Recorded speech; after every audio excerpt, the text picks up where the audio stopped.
নমস্কার, কেমন আছেন সবাই? ঘন্টুস মামা মার একটি ভিডিওতে সকলকে স্বাগত জানাই। আবার একটি নতুন ব্লগ নিয়ে চলে এলাম। আজকে শ্রাবণ মাসের প্রথম সোমবার আর মেঘলা আকাশ, তাই মাকে নিয়ে বেরিয়ে পড়েছি আজকে শিবের মাথায় জল ঢালবো। আজকে মেঘটা দেখো পুরো অন্ধকারের মতন লাগছে, কালো হয়ে গেছে। আর ঘর থেকে বেলপাতা সব তুলে নিয়েছিলাম, দুটো আকন্দ ফুলের মালাও কিনে নিলাম এই মাসিটার কাছ থেকে। এবার লাইনে দাঁড়িয়ে পড়েছি, অনেকটা লাইন, আস্তে আস্তে এগুচ্ছি। কখন মনে হচ্ছে মহাদেবের মাথাতে জল ঢালবো, কখন মহাদেবকে দেখতে পাবো। আমার যখন বয়স খুব ছোট, যখন ধরো পড়ি ওই ক্লাস 5-6-এ, তখন এসেছিলাম একবার মায়ের সাথে। মা তখন গোটা বর্ধমান সব ঘুরিয়ে নিয়ে গিয়েছিল। আমার জল ঢালা হয়ে গেছে, এবার মা জল ঢালছে। আমি যখন জল ঢালি আমার তো কেউ ভিডিও করে দেওয়ার নেই, তাই আমি যখন জল ঢাললাম তার ভিডিও আমি দেখাতে পারলাম না। আর সেই ভিডিও আমি দেখাতেও চাই না, কারণ আমি পুজোর সময় কখনোই ভিডিও করা পছন্দ করি না। যে তোমাদেরকে দেখাবো বলে বা শেয়ার করলাম যে ভিডিওগুলো। সকাল ওই 9টা নাগাদ করে বেরিয়েছি, 9টা নয় 9:30 নাগাদ করে বেরিয়েছি বাড়ি থেকে। আমার বাড়ি বর্ধমানে, আর বর্ধমানেই আমি আছি এখন বর্তমানে, আর সাঁইথিয়াতে নেই। তাই এসেছি যখন আমি পুজোটা দিয়েই গেলাম। আমি তোমাদের একটা কাহিনী বলি। এক ব্যক্তি এখানে কলকারখানা করবে বলে ক্রেনে করে মাটি কুড়ছিল, তখন এক বিশাল পাথর দেখতে পাই। তাই পাথরটা তোলার জন্য আবার যখন খোদাই করতে শুরু করে, তখনই মহাদেবকে পায়। সেখান থেকে এইখানে কিন্তু আর কোনো কলকারখানা তৈরি করেননি, তিনি পাশে গিয়ে কিন্তু কলকারখানা তৈরি করেছে।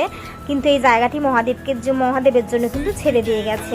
এটি হচ্ছে তার কাহিনী। তাই এইখানে হচ্ছে এটিকে অনেকে বর্ধমানেশ্বর অথবা মোটা শিব বলেই চেনে।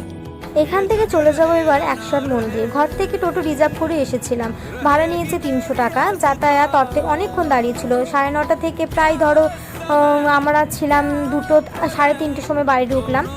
ততক্ষণ পর্যন্ত কিন্তু টোটোতে ছিল, মাত্র 300 টাকা নিয়েছে। 108টি মহাদেবের মাথায় একটি করে বেলপাতা, নুকুলদানা ও জল ঢেলে দাঁড়িয়ে পড়েছি মেন ঠাকুর মানে মেন মহাদেবের মাথায় জল ঢালবো বলে। অনেক বড় লাইন, সে শেষ মাথাতে।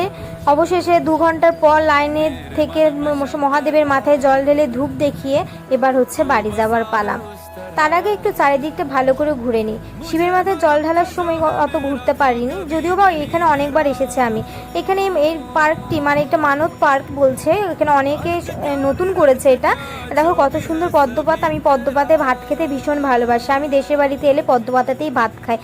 আমার মায়ের অনেকদিন থেকে ইচ্ছে ছিল এবং আমারও অনেকদিন থেকে ইচ্ছে ছিল 107টা শিবের মাথায় বেলপাতা এবং দুধ গঙ্গা জল ঢেলে পুজো দেব। যাক, মনস্কামনা পূর্ণ হয়েছে আমারও মায়ের। চলো এবার বাড়ি যাই, অনেকটা বেলা হয়ে গেল, প্রায় 3টের মতন বেজে গেছে। বাড়ি যেতে আধ ঘন্টার মতন সময় লাগবে। এবার বেরোনোর আগে যেহেতু খাইনি, তাই ফ্রুটি খেয়ে নিয়েছি আমি আর মা, আর একটা করে ওআরএস খেয়েছি। তারপরে প্যাকেটে করে নিয়ে নিয়েছি একটা বেগনি, তাও লাস্টে ছিল পুরোটাই পড়েছিল, 3টেই পড়েছিল, আর আমরা 3জনে নিয়ে নিয়েছি, মানে আমি, মা আর টোটো যে চালাচ্ছিলেন তিনি। এবার খেতে খেতে বাড়ি চলে এলাম। দেখা হচ্ছে আবার একটা পরের ভিডিওতে। হর হর মহাদেব।